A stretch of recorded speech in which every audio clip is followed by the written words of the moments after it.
नमस्कार, मैं राजकुमार Mishra, youth destination IAS में आपका हार्दिक स्वागत है। मैं आप लोगों को हिस्ट्री पढ़ाऊंगा। हिस्ट्री पढ़ाने से पहले मैं यूपीएससी के प्रीलिम्स के सिलेबस की चर्चा कर लेता हूँ। यूपीएससी प्रीलिम्स सिलेबस में भारत का इतिहास और राष्ट्रीय आंदोलन रखा गया, इसी को हमें पढ़ना है। सिलेबस में जो भारत का इतिहास और भारतीय राष्ट्रीय आंदोलन रखा गया है, ये सुनने में तो बड़ा छोटा है, लेकिन इसके अंतर्गत आपको स्टोन एज से लेकर के एंसेंट इंडिया, मेडिवल इंडिया और मॉडर्न इंडिया तीनों के इतिहास पढ़ने हैं।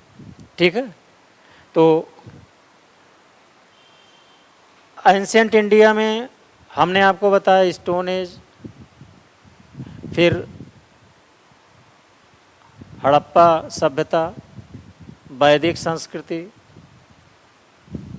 फिर इसके बाद बुद्धा एज, मौर्य काल, मौर्योत्तर काल, गुप्त काल, गुप्तोत्तर काल, फिर इसके बाद 800 से 1200 का इतिहास जिसको हम राजपूत काल कहते हैं, फिर इसके बाद दिल्ली सल्तनत, मुग़ल काल, इसके बाद आधुनिक काल की हम चर्चा करेंगे।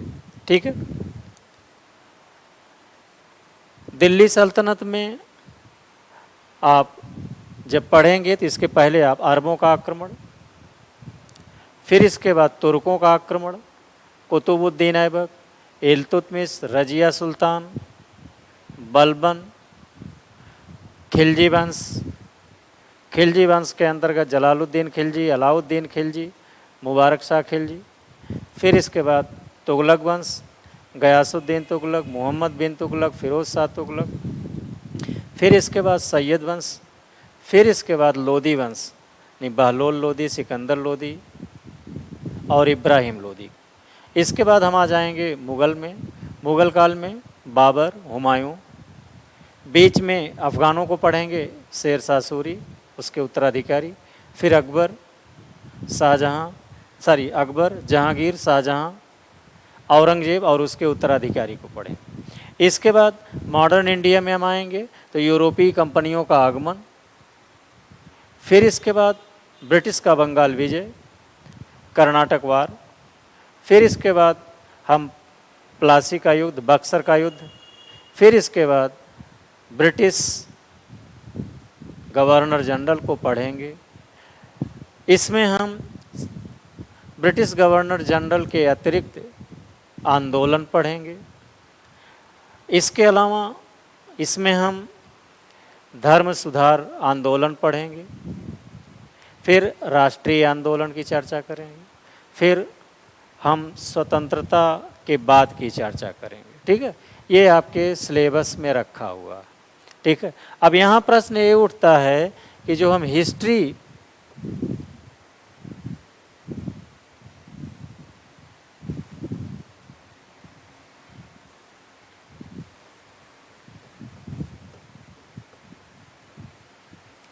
पढ़ते हैं, इसके पढ़ने का तरीका क्या होता है। ठीक है, जब हम सिलेबस की बात करते हैं कि आप सिविल सर्विस का सिलेबस जान लें, तो सिलेबस का तात्पर्य नहीं होता है कि हम जो सिलेबस लिखा होता है इसका एक बार, दो बार, तीन बार अध्ययन कर लें और ये मान लें कि हमने सिलेबस पढ़ लिया, हमने सिलेबस रट लिया ना।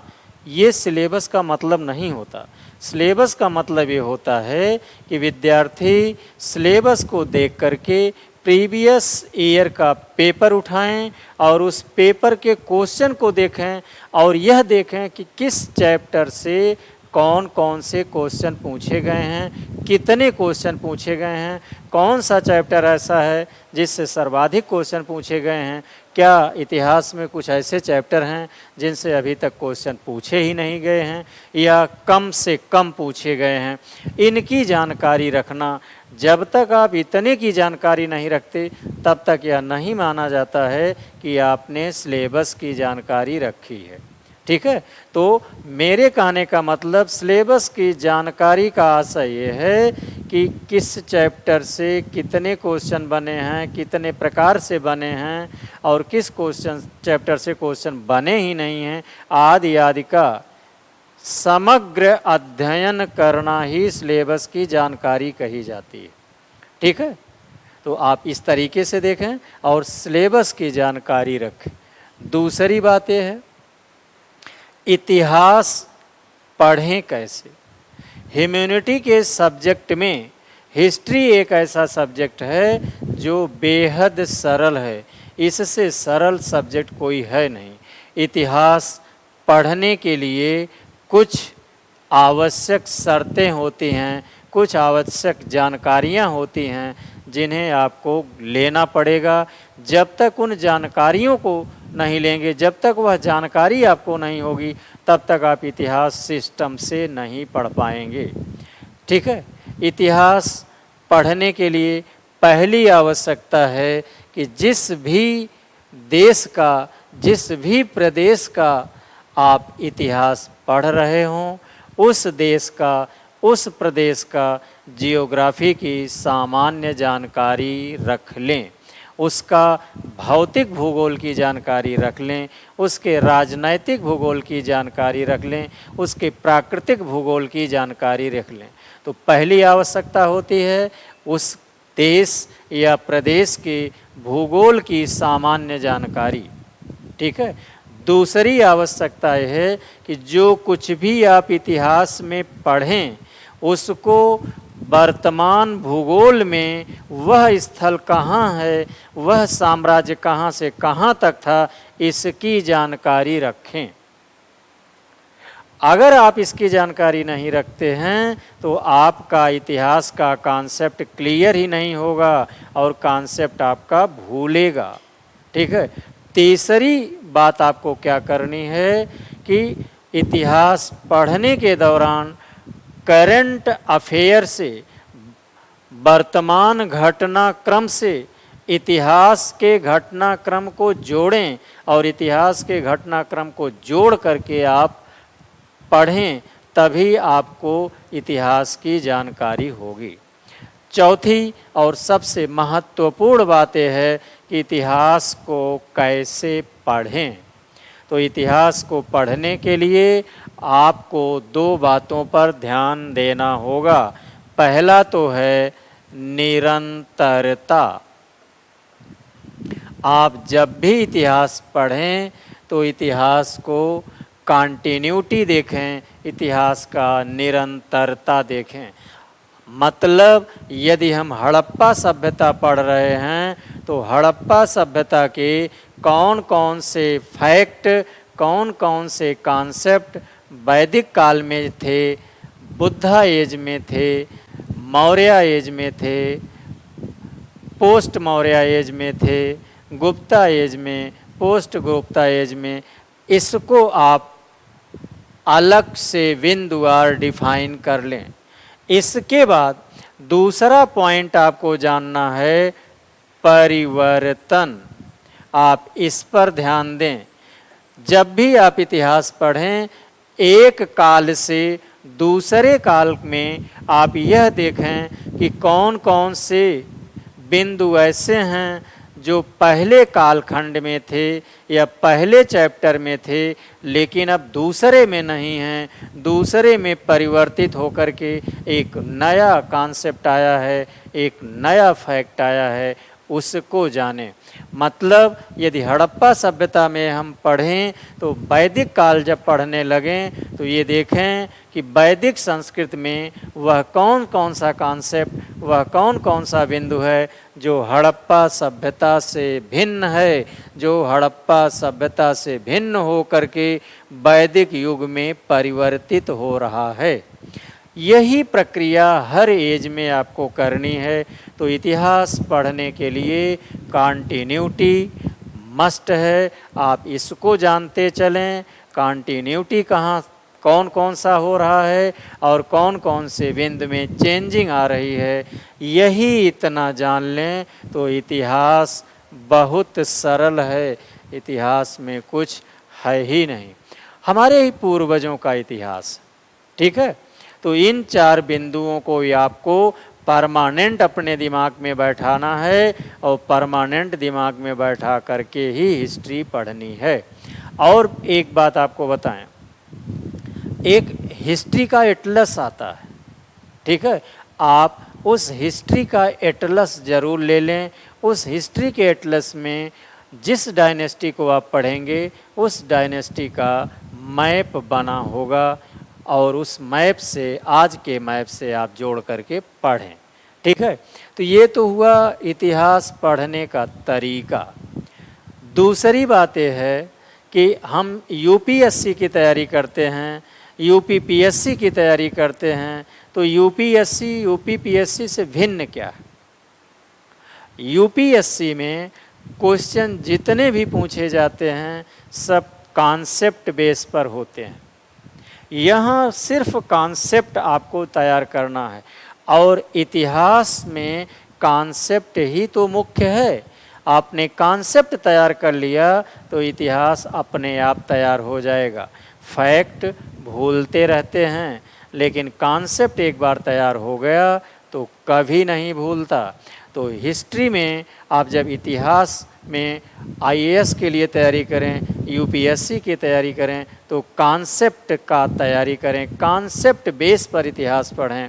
और जब आप यूपीपीएससी का पढ़ते हैं तो यूपीएससी यूपीपीएससी में केवल यही अंतर है कि यूपीएससी कॉन्सेप्चुअल होता है और यूपीपीएससी कॉन्सेप्चुअल प्लस फैक्चुअल होता है। ठीक है, यही इतना अंतर है। ठीक, अब हम इतिहास पढ़ने से पहले एक सामान्य बिंदु पर ध्यान देंगे।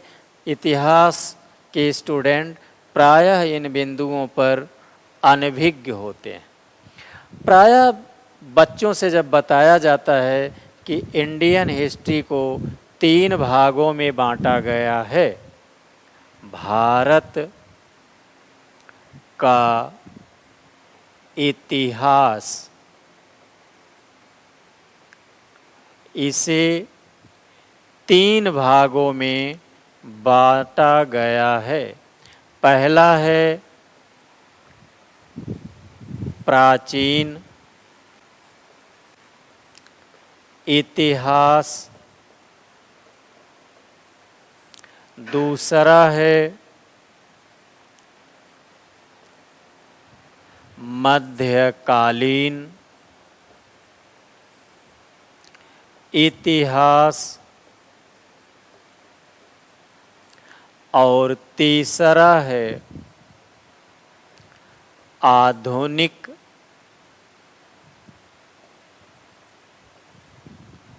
इतिहास। ठीक है, भारतीय इतिहास को 3 भागों में विभाजित किया गया। प्राचीन इतिहास यानी प्राचीन भारत का इतिहास, मध्यकालीन भारत का इतिहास और आधुनिक भारत का इतिहास। ठीक है, अब हमें ये देखना है कि प्राचीन भारत का इतिहास कहाँ से शुरू होता है और कहाँ जाकर ख़त्म हो जाता है। तो आप ध्यान दें, प्राचीन भारत का इतिहास वहाँ से शुरू होता है जब मानव एप था, जब मानव नहीं था, मानव नर बानर था, मानव का बानरी रूप था, एप था। तभी से प्राचीन भारत का इतिहास प्रारंभ होता है और यह सामंतवाद के उदय तक चलता है। सामंतवाद के उदय पर प्राचीन भारत का इतिहास समाप्त हो जाता है और मध्यकालीन भारत का इतिहास सामंतवाद के उदय से शुरू होता है। सामंतवाद का मतलब हुआ कि कृषि आधारित अर्थव्यवस्था, भू आधारित अर्थव्यवस्था। जब भारत के इतिहास में भू आधारित अर्थव्यवस्था के लक्षण स्पष्ट रूप से दिखाई पड़ने लगते हैं, तभी से मध्यकालीन भारत का इतिहास माना जाता है। ठीक है, वैसे इतिहास में मध्यकालीन भारत का इतिहास से ठीक पहले का जो पार्ट है, जिसे आप 800 से 1200 ईस्वी कहते हैं, इसके अंतर्गत हम सामंतवाद पढ़ते हैं। इसी को हम एक नए नाम से जानते हैं, राजपूत काल। ठीक है, तो चाहे इसे आप सामंतवाद कहें चाहे राजपूत काल कहें, जो इतिहास में 800 से 1200 ईस्वी का है, यही है पूर्व मध्यकाल। और मध्यकाल की शुरुआत तुर्कों के आक्रमण से शुरू होता है और इसके बाद यह आधुनिक काल के पहले, ठीक पहले समाप्त हो जाता है।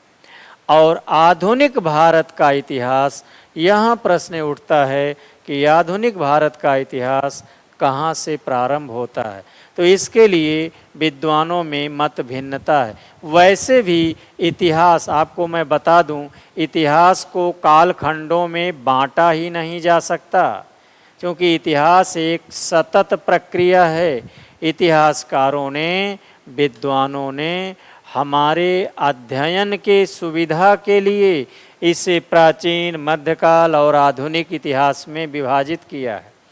लेकिन जब बच्चों से पूछा जाता है कि आधुनिक भारत का इतिहास कब से शुरू होता है, तो प्रायः बच्चे ऐसे आंसर देते हैं।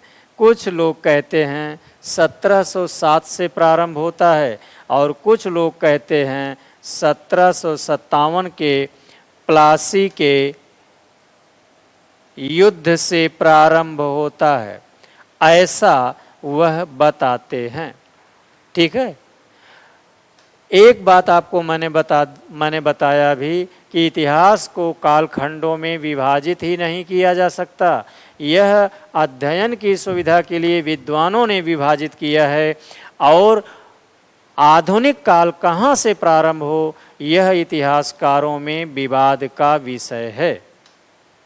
ठीक है, हम आधुनिक काल या मध्यकाल ऐसा नहीं कह सकते कि एकाएक आधुनिक काल आ गया, एकाएक मध्यकाल आ गया। मध्यकाल के प्रारंभ होने का, आधुनिक काल के प्रारंभ होने का एक प्रक्रिया है। जब ये स्पष्ट रूप से दिखाई पड़ता है, उससे 50 साल 100 साल पहले ही इसके लक्षण दिखाई देने लगते हैं।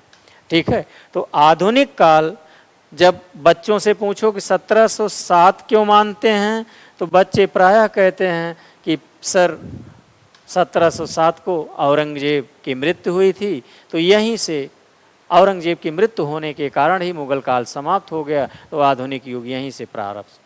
कुछ बच्चे कहते हैं 1757 से आधुनिक काल का प्रारंभ होता है, क्योंकि 1757 को प्लासी का युद्ध हुआ और प्लासी के युद्ध से यह डिसाइड हो गया कि भारत में ब्रिटिश ईस्ट इंडिया कंपनी शासन करेगी, और इसीलिए यहाँ से आधुनिक काल माना जाए। लेकिन ऐसा कुछ नहीं है। आधुनिक काल के कुछ लक्षण हैं, जब तक वह लक्षण न प्रकट हो तब तक आप उसे आधुनिक काल नहीं मान सकते। लक्षण का मतलब हुआ कि लक्षण क्या क्या प्रकट हों कि हम मानेंगे कि अब ये आधुनिक काल दिखाई पड़ा, अब आधुनिक काल प्रारंभ हो गया। लक्षण का से मतलब यह है कि जब आपको पुनर्जागरण दिखाई पड़े,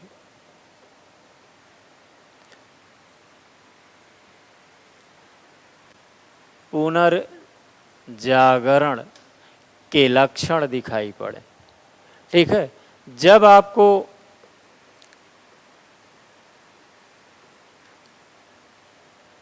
तर्कवाद के लक्षण दिखाई पड़े, ठीक, यानी किसी बात को आंख मूंद कर न मानना, बल्कि उस पर तर्क करना, तर्क करके उसको सिद्ध करना, और तब उस घटना को, उस बात को मानने की जब तक क्षमता न आए, तब तक उसे आधुनिक काल नहीं कहते। तीसरा है कि धर्म सुधार आंदोलन,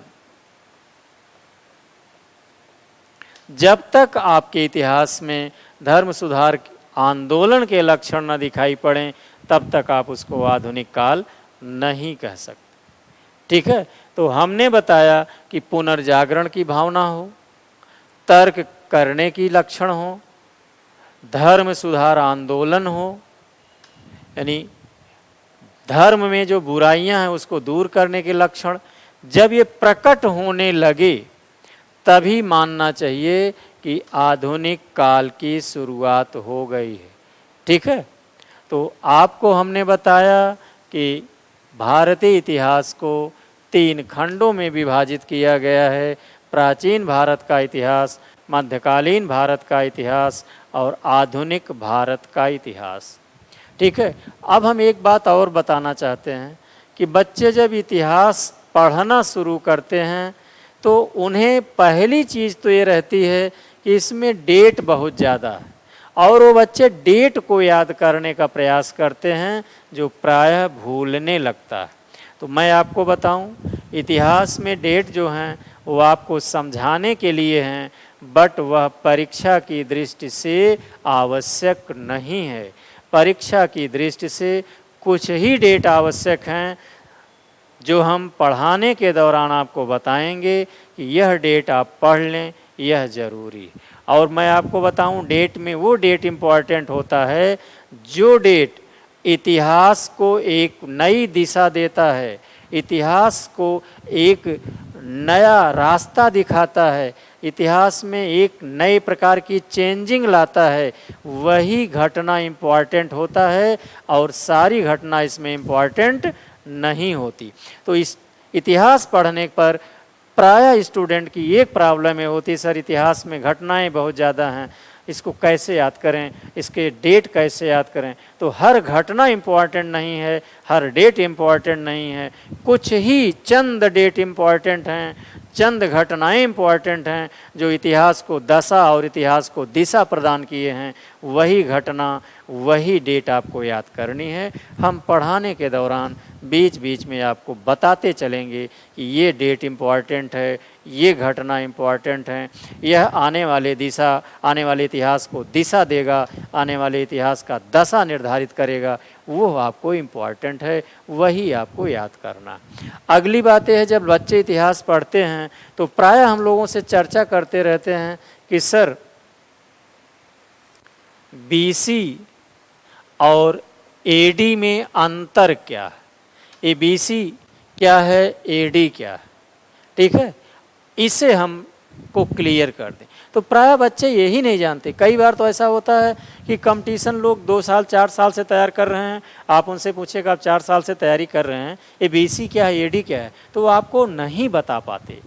इसलिए हम यहाँ पर इस बिंदु को क्लियर कर देना चाहते हैं, फिर इतिहास आगे आपको बताते हैं। ठीक है, मान लीजिए यही हम एक रेखा खींच रहे हैं, इस रेखा को हम यहाँ बीच में काट दिए। ठीक है,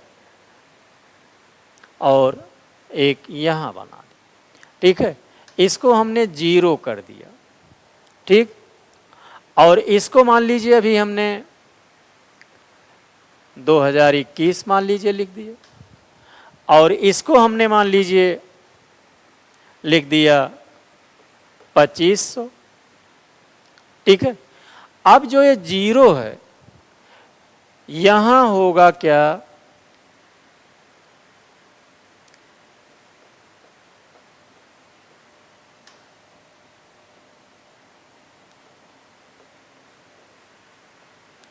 ईसा मसीह का जन्म, ईसा मसीह का जो जन्म है उसको 0 माना गया, और उससे पहले को हमने बीसी कहा, और उसके बाद को हमने एडी कहा। ठीक है, बीसी का मतलब बिफोर क्राइस्ट, बीसी का मतलब बिफोर क्राइस्ट, यानी ईसा मसीह के जन्म से पूर्व। इसे हम इंग्लिश में बीसी कहते हैं और हिंदी में ईसा पूर्व कहते हैं, बिफोर क्राइस्ट। परंतु अब इसे बीसी नहीं कहा जा रहा है, अब इसे बीसीई कहा जा रहा है। क्यों कहा जा रहा है अभी हम चर्चा करते हैं। हमने बताया ईसा मसीह के जन्म से पहले को बीसी यानी बिफोर क्राइस्ट कहते हैं, और ईसा मसीह के जन्म के बाद को हम एडी कहते हैं। एडी का मतलब होता है एम न्यू डोमिन। एम न्यू डोमिन मतलब ईसा मसीह के जन्म के बाद। एक ग्रेगोरियन कैलेंडर है। इसी ग्रेगोरियन कैलेंडर ने 500 ईस्वी में ये कैलेंडर बनाया गया, और इस कैलेंडर में काल की गणना के लिए बीसी और एडी का प्रयोग किया गया। ईसा मसीह के जन्म को ही आधार बनाया गया, ठीक है। लेकिन यह 800 ईस्वी तक प्रयोग में नहीं आया। 800 ईस्वी के बाद ये प्रयोग में आया और वर्तमान तक प्रयोग में होता रहा। परंतु अब वर्तमान में बीसी पर विरोध होना शुरू हुआ। विद्वानों ने कहा कि यह ईसाई धर्म को द्योतित करता है, ये हमारे ऊपर ईसाई धर्म को जबरदस्ती थोपता है, और एक कहता है भाई देखो ईसा मसीह ही मेन है, इनके जन्म के पहले का समय, इनके जन्म के बाद का समय। इस्लाम धर्म के अनुयायियों ने कहा भाई हम इसको क्यों माने, अन्य धर्म के अनुयायियों ने भी कहा क्यों माने। इसलिए इस पर एक विवाद खड़ा हो गया, और विवाद जब खड़ा हुआ तो इसको हम बीसीई कहने लगे। बीसीई का मतलब हुआ बिफोर कॉमन एरा। अब इसे हम बिफोर क्राइस्ट नहीं कहते, बिफोर कॉमन एरा कहते हैं, ठीक है। इसी को कहते हैं बीसीई। दूसरा हो गया जो एडी है, अब इसे हम एसी कहने लगे, एसीई कहने लगे, आफ्टर कॉमन एरा। पहले को बीसीई मतलब बिफोर कॉमन एरा, और दूसरे को एसीई आफ्टर कॉमन एरा, ये कहा जाने लगा। ये लेटेस्ट में प्रयोग होने लगा, पहले बीसी और एडी। तो मैं समझता हूँ आप समझ गए होंगे कि बीसी का मतलब क्या है और एडी का मतलब क्या है, ठीक है।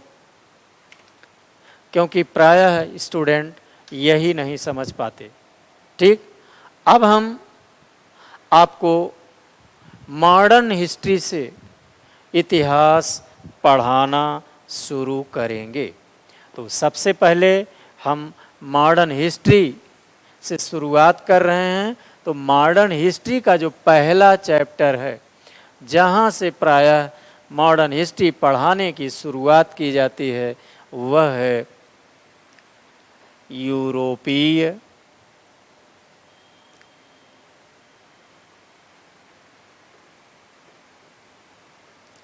कंपनियों का आगमन, ठीक। यूरोपीय कंपनियों का आगमन, यहीं से मॉडर्न हिस्ट्री पढ़ाने की शुरुआत की जाती है, ठीक है। यूरोपीय कंपनियों का आगमन, इसको पढ़ाने से पहले हम थोड़ा इसके बैकग्राउंड में जाएंगे। तो सबसे पहले हम इसका बैकग्राउंड देख लेते हैं, तो फिर आगे देखते हैं। यूरोपीय कंपनियों के आगमन का बैकग्राउंड क्या है, इसे हम पहले देखें। देखो, प्राचीन काल से ही यूरोप से भारत का व्यापार होता रहा, और ये जो व्यापार यूरोप का से होता रहा, यह व्यापार मसाले मसाले में भी का विशेष करके काली मिर्च,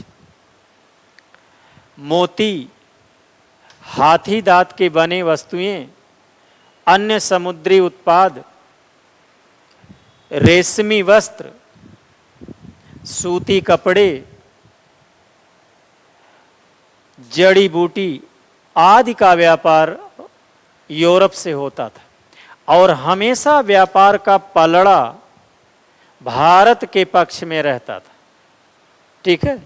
और ये जो प्राचीन काल से यूरोप से व्यापार हो रहा था, इस व्यापार के दो मार्ग थे।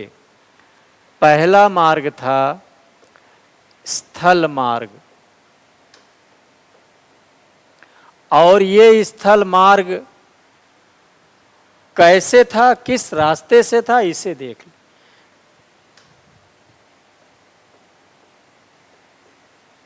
खैबर दर्रा, बोलन और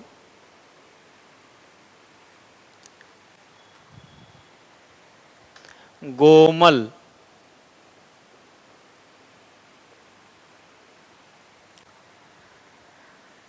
दर्रा से होते हुए अफगानिस्तान,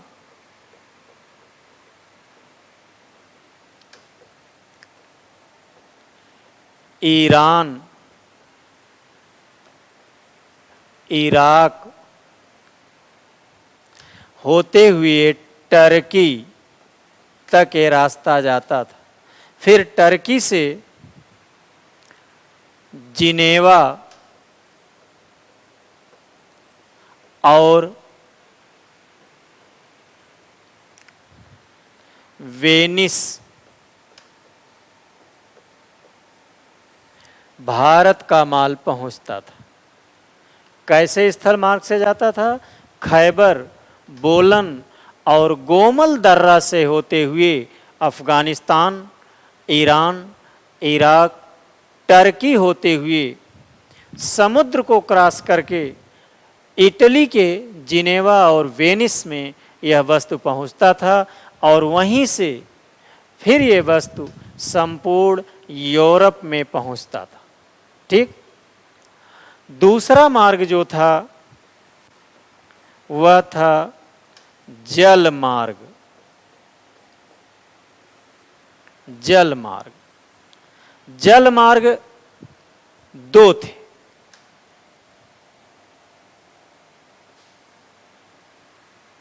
पहला जो मार्ग था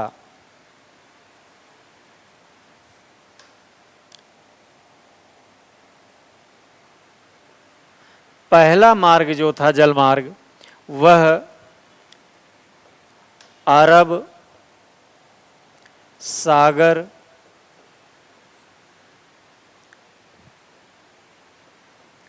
फारस की खाड़ी होते हुए सीरिया के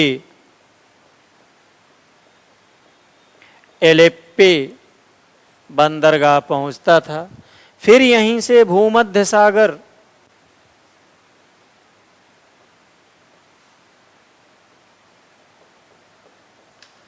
होते हुए जिनेवा और वेनिस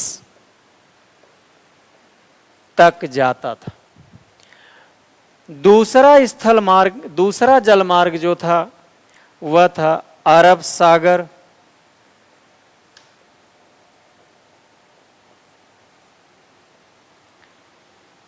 लाल सागर होते हुए मिस्र के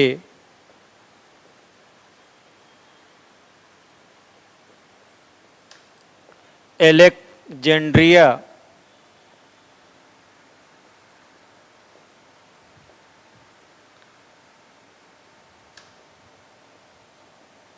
बंदरगाह से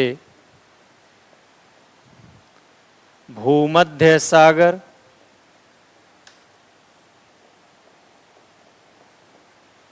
होते हुए जिनेवा और मिस्र, जिनेवा और वेनिस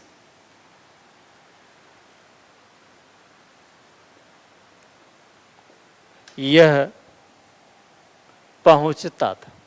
ठीक है, तो इस प्रकार से प्राचीन काल से यूरोप से हमारे व्यापार होते थे और इन व्यापार के दो रास्ते थे, एक स्थल मार्ग था, दूसरा जल मार्ग था।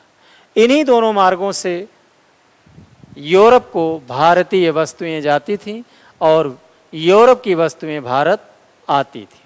ठीक है, अब आगे देख।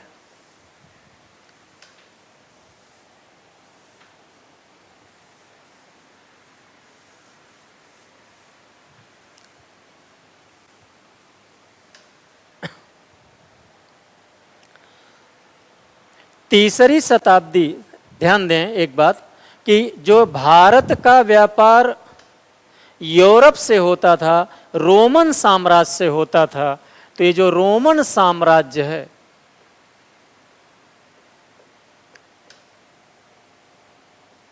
प्राचीन काल में भारत का व्यापार रोमन साम्राज्य से होता था। रोमन साम्राज्य तीसरी शताब्दी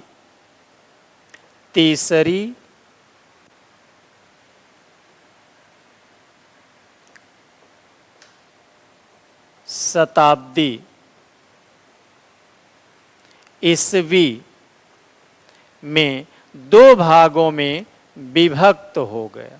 ये दो भागों में विभाजित हो गया। पहले भाग को कहते हैं पश्चिमी रोमन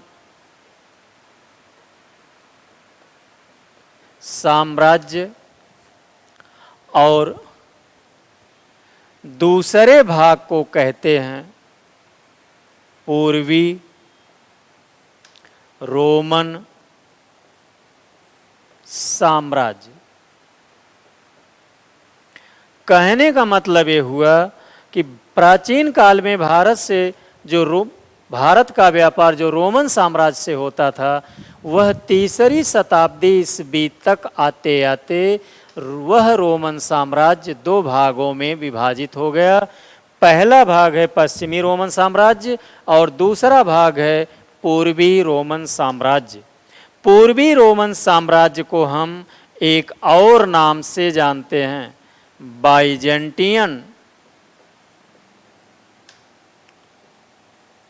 बाइजेंटियन साम्राज्य। इसे आप पूर्वी रोमन साम्राज्य कह सकते हैं, कहें या बाइजेंटियन साम्राज्य कहें, दोनों बातें एक ही। पश्चिमी रोमन साम्राज्य की राजधानी रोम थी और इसकी राजधानी रोम थी। और पूर्वी रोमन साम्राज्य या बाइजेंटियन साम्राज्य की राजधानी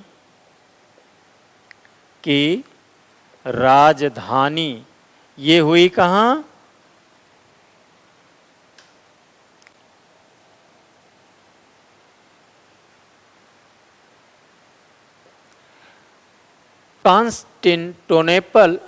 कॉन्स्टेंटिनोपल इसको इंग्लिश में कहते हैं और हिंदी में इसको कहते हैं कुस्तुनतुनिया। ठीक है, तो पूर्वी रोमन साम्राज्य की राजधानी यानी बाइजेंटियन साम्राज्य की राजधानी थी कुस्तुनतुनिया, कॉन्स्टेंटिनोपल। ठीक, ये कुस्तुनतुनिया जो है वर्तमान में टर्की का एक शहर है, इस्तांबुल। तो जो वर्तमान में इस्तांबुल है, यही पहले कुस्तुनतुनिया हुआ करता था। ठीक है, तो हमने आपको बताया कि रोमन साम्राज्य दो भागों में विभाजित हो गया। तीसरी शताब्दी ईस्वी में एक हुआ पश्चिमी रोमन साम्राज्य जिसकी राजधानी रोम बनी, दूसरा हुआ पूर्वी रोमन साम्राज्य जिसे हम बाइजेंटियन साम्राज्य कहते हैं और इस बाइजेंटियन साम्राज्य की राजधानी कॉन्स्टेंटिनोपल हुआ, जिसको हिंदी में कुस्तुनतुनिया कहते हैं। और यह कुस्तुनतुनिया वर्तमान में टर्की के इस्तांबुल शहर से इसको मिलान किया जाता है, अर्थात वर्तमान का जो इस्तांबुल शहर है टर्की का, यही पहले कुस्तुनतुनिया हुआ करता था। ठीक है, अब देखें 477 ईस्वी में जर्मन ने पश्चिमी रोमन साम्राज्य पर आक्रमण किया, जिसके परिणाम स्वरूप पश्चिमी रोमन साम्राज्य का अंत हो गया, विघटन हो गया, समाप्त हो गया। ठीक है, अब पूर्वी रोमन साम्राज्य चल रहा है और इसी पूर्वी रोमन साम्राज्य से भारत का व्यापार यूरोप से हो रहा है। भारतीय वस्तुएं इटली पहुंच रही हैं और इटली से यूरोप पहुंच रहा। लेकिन दूसरी घटना देखें, 1453 एडी ईस्वी में विश्व इतिहास में एक बहुत बड़ी घटना घटित हुई। विश्व इतिहास के प्रमुख घटनाओं में से एक है ये। ऑटोमन तुर्कों ने 1453 ईस्वी में कुस्तुनतुनिया पर आक्रमण कर दिया और कुस्तुनतुनिया को अपने नियंत्रण में ले लिया। इस तरीके से पूर्वी रोमन साम्राज्य का अंत हो गया। यह 1453 ईस्वी जो ऑटोमन तुर्कों ने पूर्वी रोमन साम्राज्य पर आक्रमण किया और उसे अपने कब्जे में ले लिया, बहुत बड़ी घटना हो गई। इस घटना का भारत के इतिहास सहित पूरे विश्व के इतिहास पर एक बहुत बड़ा प्रभाव डाला। कहने का मतलब 1453 ईस्वी की घटना का विश्व के इतिहास पर बहुत बड़ा परिणाम हुआ। क्या परिणाम हुआ, आइए इसको हम देखते हैं। ठीक है,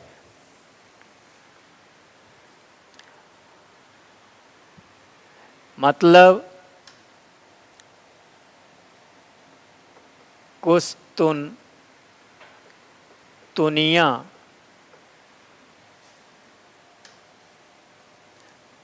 पर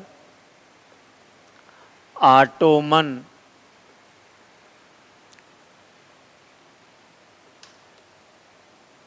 तुर्क के नियंत्रण का परिणाम। देखिए, हर घटना इंपॉर्टेंट नहीं होती। घटना वही इंपॉर्टेंट होती है जो इतिहास को दिशा और दशा दे, जो इतिहास के दिशा को बदल दे, इतिहास के दिशा को मोड़ दे और तत्कालीन दशा को बदल दे। वही घटना इम्पॉर्टेंट होती है और वही घटना हमारे जीवन में महत्वपूर्ण होती। जैसे हम अपने ही जीवन का इतिहास ले लें तो आप देखते हैं कि जीवन में कभी कभार एक ऐसी घटना घटित हो जाती है जिससे आदमी की लाइफ ही बदल जाती है। तो जिस घटना से किसी के व्यक्ति की लाइफ बदल जाए, वह घटना उस व्यक्ति के जीवन में अहम रोल अदा करता, प्रमुख रोल अदा करता। आप देखें महाभारत में द्रौपदी का चीरहरण इतनी बड़ी घटना थी, इतनी बड़ी घटना थी कि पूरे महाभारत को करवा डाला। पूरे महाभारत यानी पूरे हमारे पूर्वज के इतिहास की दशा बदल दिया। कौरव और पांडवों में इतनी भयानक लड़ाई हुई कि एक नई दिशा की तरफ हमारा इतिहास बढ़ गया। उसी तरीके से कुस्तुनतुनिया पर ऑटोमन तुर्क के नियंत्रण का परिणाम क्या हुआ, इसका प्रभाव क्या पड़ा हमारे विश्व के इतिहास पर, इसको हम देखते। तो इसका जो परिणाम है उसे देखें, क्या परिणाम हुआ। इसका पहला परिणाम हुआ भौगोलिक खोज का एक युग प्रारंभ हुआ। भौगोलिक खोज, खोज की जगह खोजों लिख दें, भौगोलिक खोजों का एक युग प्रारंभ हुआ। अब भौगोलिक खोजों का युग क्यों प्रारंभ हुआ, इस पर जरा विचार करें।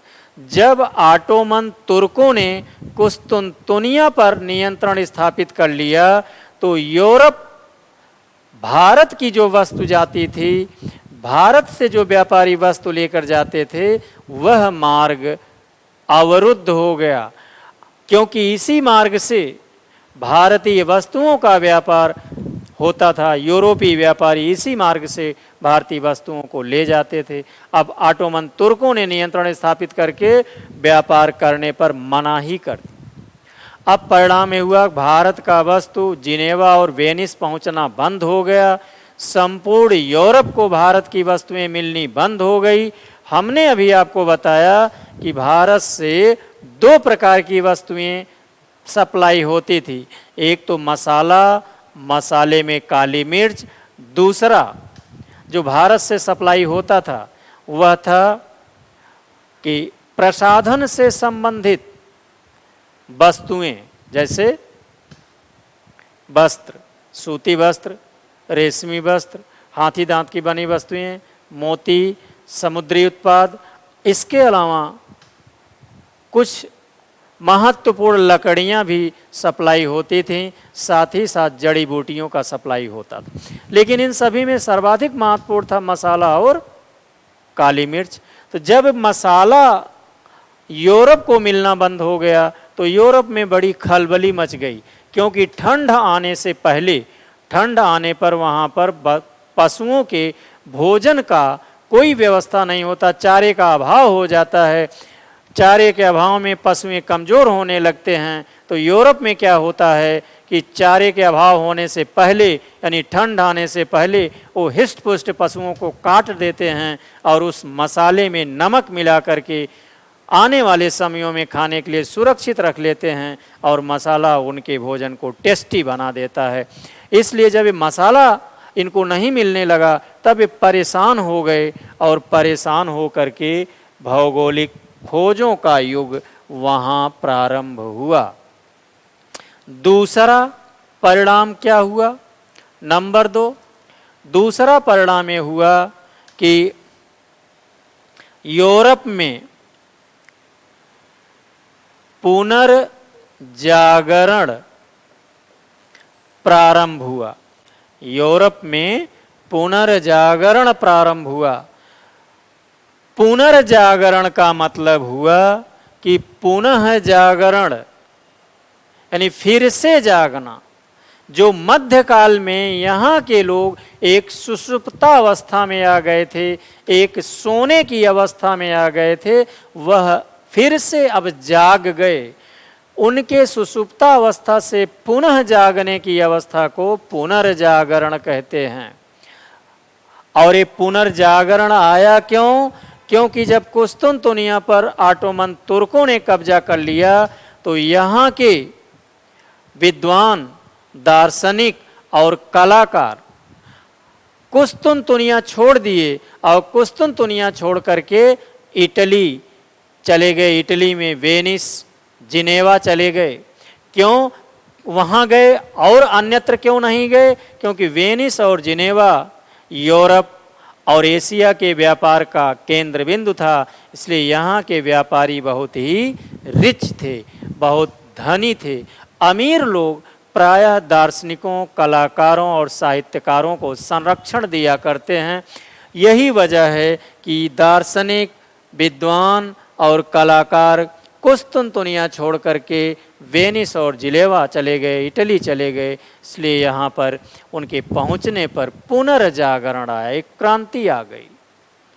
अगर कहा जाए कि यूरोप में पुनर्जागरण की शुरुआत कहाँ से हुई तो इटली से, और अगर कोई पूछे इटली में कहाँ से शुरू हुई तो फ्लोरेंस से।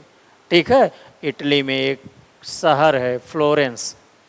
ठीक, और जब पुनर्जागरण वहाँ आया तो पुनर्जागरण के बाद एक नए युग की शुरुआत हुई, जिसे हम प्रबोधन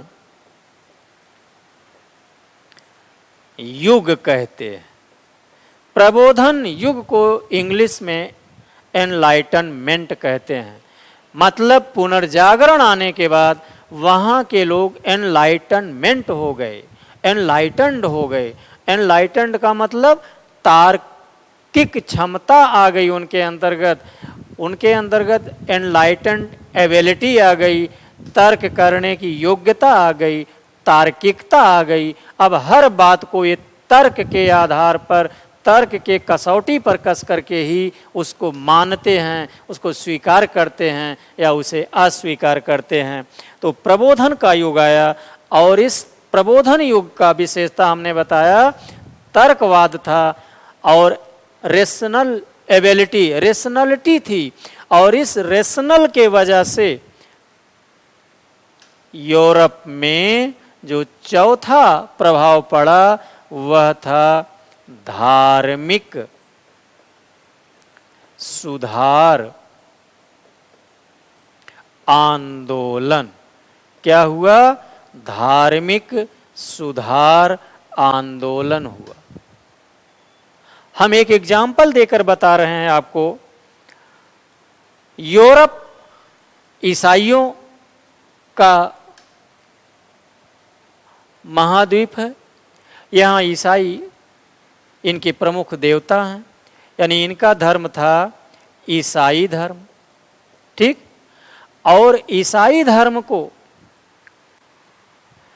ईसाई धर्म के परंपरा को, ईसाई धर्म के नियम और कानून के परंपरागत कानून को जो मानते चले आ रहे थे उन्हें कहा गया कैथोलिक।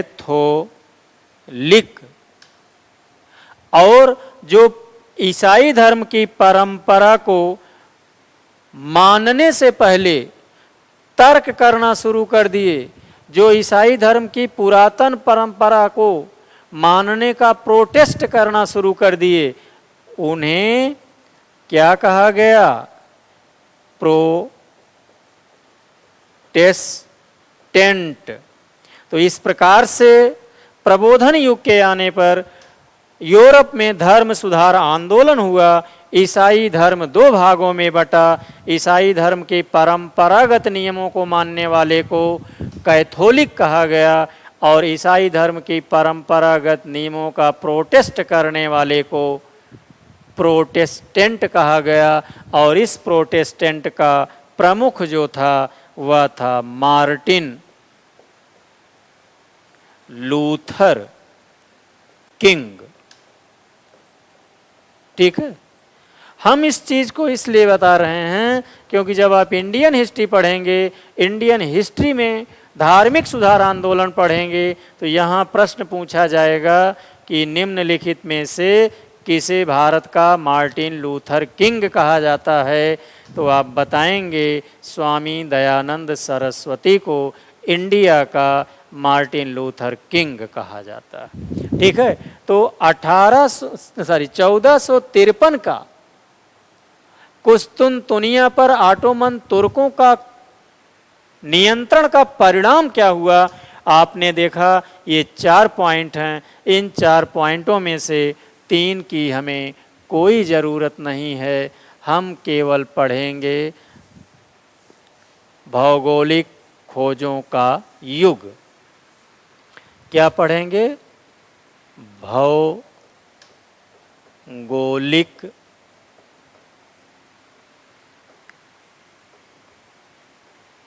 खोजों के युग का प्रारंभ, इसको पढ़ें। भौगोलिक खोजों के युग का प्रारंभ। ठीक। अब इसको जरा देखें। हमने आपको बताया कि जब यूरोप को भारत का मसाला मिलना बंद हो गया तो यहाँ भौगोलिक खोजों का युग प्रारंभ हुआ। अब ये भौगोलिक खोजों के युग के प्रारंभ के कारण क्या थे, इसको जरा ध्यान दें। कारण, तो इसके निम्नलिखित कारण थे। पहला कारण 1453 एडी की घटना है।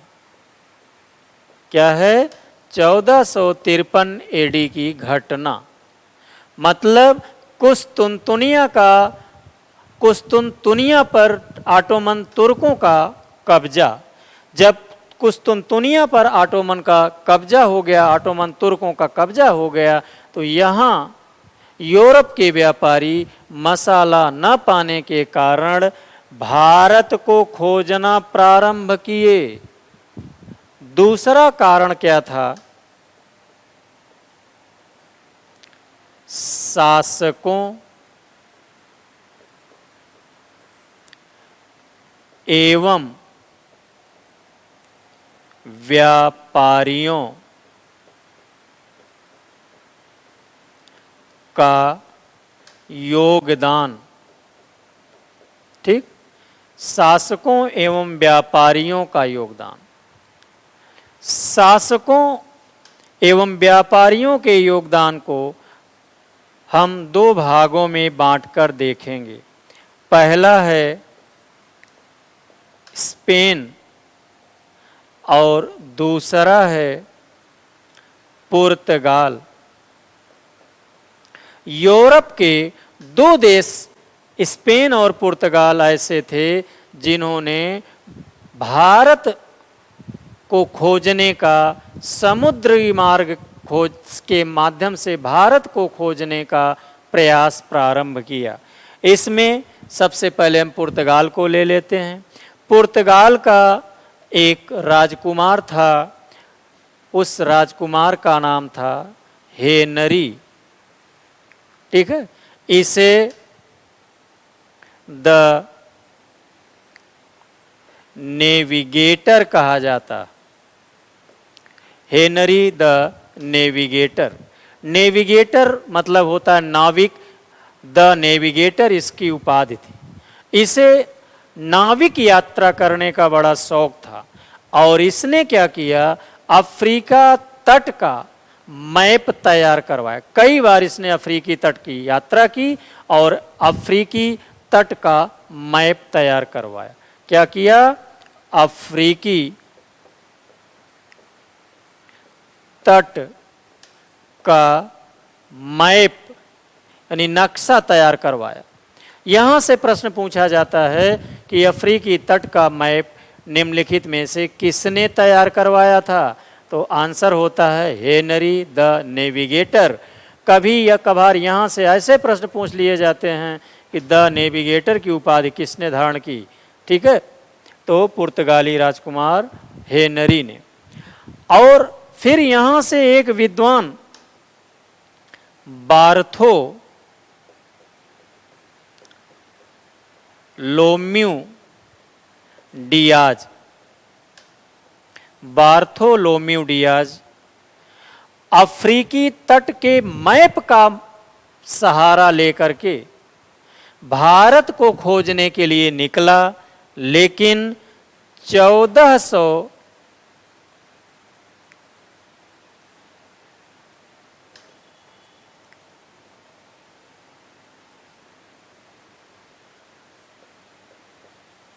87 ईस्वी में यह अफ्रीका महाद्वीप के निचले बिंदु यानी केप ऑफ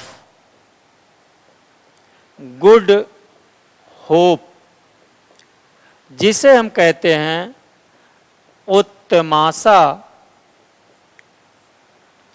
अंतरीप की खोज की। 1487 ईस्वी में प्रश्न पूछा जाता है कि किसने केप ऑफ गुड होप की खोज की, उत्तमासा अंतरीप की खोज की? तो बार्थोलोम्यू डियाज। बार्थोलोम्यू डियाज कहाँ का रहने वाला था? पुर्तगाल। ठीक है, इसके अलावा तीसरा विद्वान जो है, तीसरा विद्वान वह है वास्को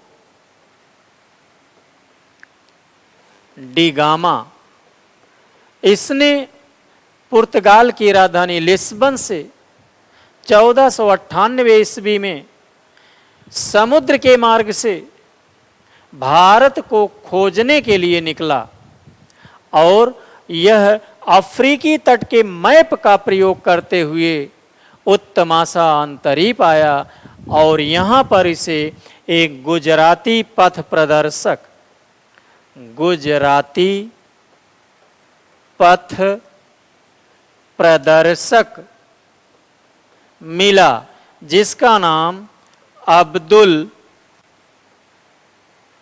मजीद, कहीं कहीं मनीद मिलता था। इसके द्वारा बताए गए मार्ग का अनुसरण करते हुए वास्को डी गामा 1498 ईस्वी में कालीकट पहुंचा और जब ये कालीकट पहुंचा तो कालीकट में उस समय जो राजा राज्य कर रहा था उस राजा की पैतृक उपाधि थी जमोरिन। जमोरिन ने कालीकट पर वास्को डी गामा का खूब वेलकम किया, खूब स्वागत किया। यद्यपि इसका विरोध वहां पर रहने वाले अरब, तुर्क, मिस्र और गुजरात के मुसलमान व्यापारियों ने किया, लेकिन जमोरिन ने इसका वेलकम किया और यह यहाँ से मसाला आदि लेकर के समुद्र के रास्ते via Cape of Good Hope जब ये अपने देश गया तो आने जाने की खर्च को निकालने के बाद इसने वहाँ पर 60 गुना ज़्यादा लाभ में अपने वस्तु को बेचा, यानी इसको 60 गुना की प्रॉफिट हुई। यहाँ से भी प्रश्न आपसे पूछा जाएगा। प्रश्न ऐसे बनेगा, वह कौन सा खोज करता था, वह कौन सा नाविक था कि जिसने समुद्र के मार्ग से भारत के रास्ते की खोज via Cape of Good Hope की, या वह कौन सा नाविक था जो उत्तमासा अंतरीप होते हुए भारत तक समुद्री मार्ग की खोज की। तो आंसर होगा वास्को डी गामा। फिर यहाँ प्रश्न पूछा जाता है कि वास्को डी गामा कालीकट कब पहुंचा? तो आप बताते हैं 1498 ईस्वी में। फिर यहाँ प्रश्न पूछा जाता है कि वास्को डी गामा जब कालीकट पहुंचा तो वहाँ का शासक कौन था या उसको किसने वेलकम किया? तो जमोरिन। ठीक है। आगे ऐसा भी पूछा जा सकता है कि वह कितने गुना प्रॉफिट में वस्तु को बेचा। अगला एक और पुर्तगाल का यात्री है जो समुद्री रास्ते से खोज की करना शुरू किया, वह है मैगलेन। कौन है? मैगलेन।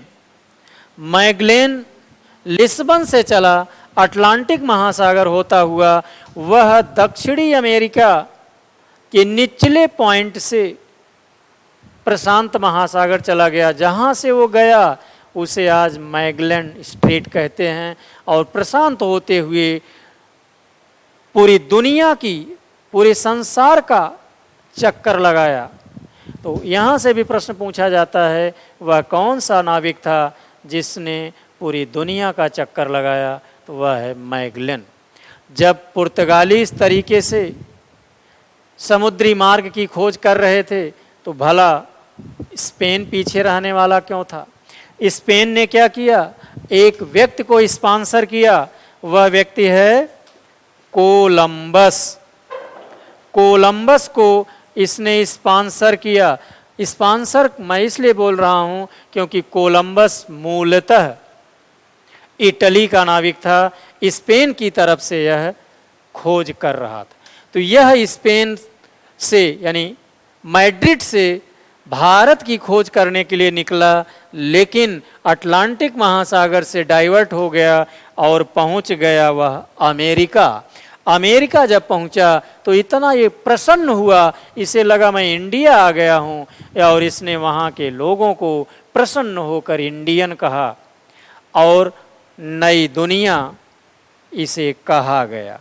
तो यहाँ भी प्रश्न पूछा जाता है कि अमेरिका की खोज किसने की या नई दुनिया की खोज किसने की?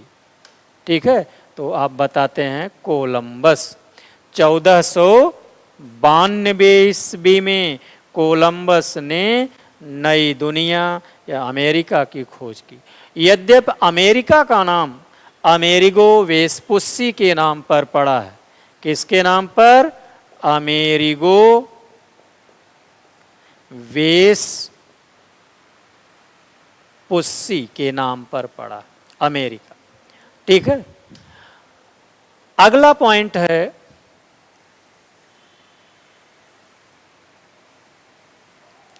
कि इन लोगों के अलावा यानी पुर्तगाल और स्पेन के अलावा ब्रिटेन भी भौगोलिक खोज में आया, और ब्रिटेन के एक नाविक कैप्टन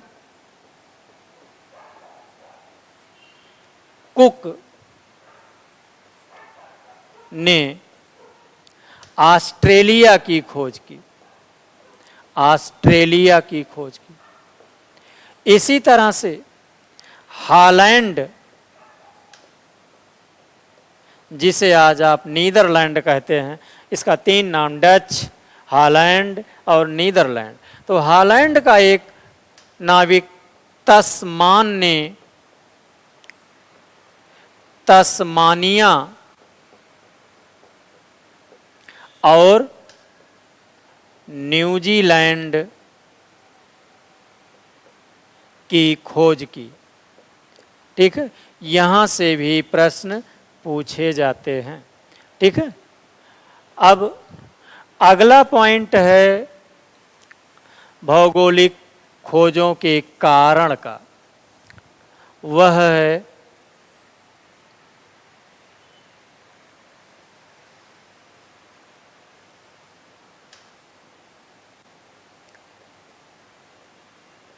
ये जो तीसरा पॉइंट है इसके भौगोलिक खोजों के कारण का, वह है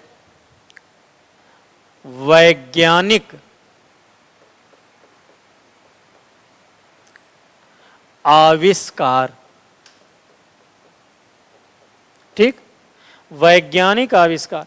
उस समय वैज्ञानिक आविष्कार बहुत हो रहे थे। उसमें महत्वपूर्ण आविष्कार था कैंपस की खोज, यानी दिशा सूचक यंत्र की खोज। यह दिशा सूचक यंत्र समुद्र के रास्ते भिन्न भिन्न स्थलों की खोज में महत्वपूर्ण भूमिका निभाई। तो एक कारण था वैज्ञानिक आविष्कार, और चौथा कारण था यूरोप का एक नाविक था मार्को पोलो। मार्को पोलो चीन और भारत की यात्रा की थी। यह यहां से वापस जाने पर अपना यात्रा वृत्तांत लिखा, और उस यात्रा वृत्तांत में बताया कि चीन और भारत यानी एशिया व्यापारिक वस्तुओं के लिए कितना ज़्यादा धनी है। भारत से चाइना से व्यापार यूरोप के लिए कितना महत्वपूर्ण है। भारत से व्यापार करने वाला, चाइना से व्यापार करने वाला व्यापारी कम समय में रिच हो सकता है। तो अमीर बनने की ख्वाहिश इसने पैदा की, जो कि भौगोलिक खोजों का एक कारण बना। और पांचवा कारण है भौगोलिक खोजों का, वह है धार्मिक कारण। क्या है? धार्मिक कारण। धार्मिक कारण क्या है, इसको जरा देख लें। जब कुस्तुनतुनिया पर ऑटोमन तुर्कों ने कब्जा कर लिया, नियंत्रण कर लिया और अपने इस्लाम धर्म का प्रचार प्रसार यहाँ तक कर लिया, तो इस्लाम धर्म के विरोधी ईसाई धर्म के अनुयायियों ने सोचा कि हम इनसे पीछे क्यों रहें, अगर इन्होंने इधर कब्जा कर लिया है तो हम अपने धर्म का प्रचार करने के लिए अफ्रीका चलते हैं, एशिया चलते हैं और वहाँ पर ईसाई धर्म का प्रचार और प्रसार करेंगे। इनका सपोर्ट किया पोप ने। पोप के सपोर्ट का मतलब बहुत बड़ी बात थी, ठीक है। पोप ने सपोर्ट किया और इस पोप के सपोर्ट के कारण भौगोलिक खोज का युग प्रारंभ हुआ। आज हम यहीं पर समाप्त कर रहे हैं। कल हम यूरोपीय कंपनियों के आगमन का सीक्वेंस पहले बताएंगे, फिर इसके बाद पुर्तगाल पुर्तगीज को पढ़ाएंगे। Thank you so much.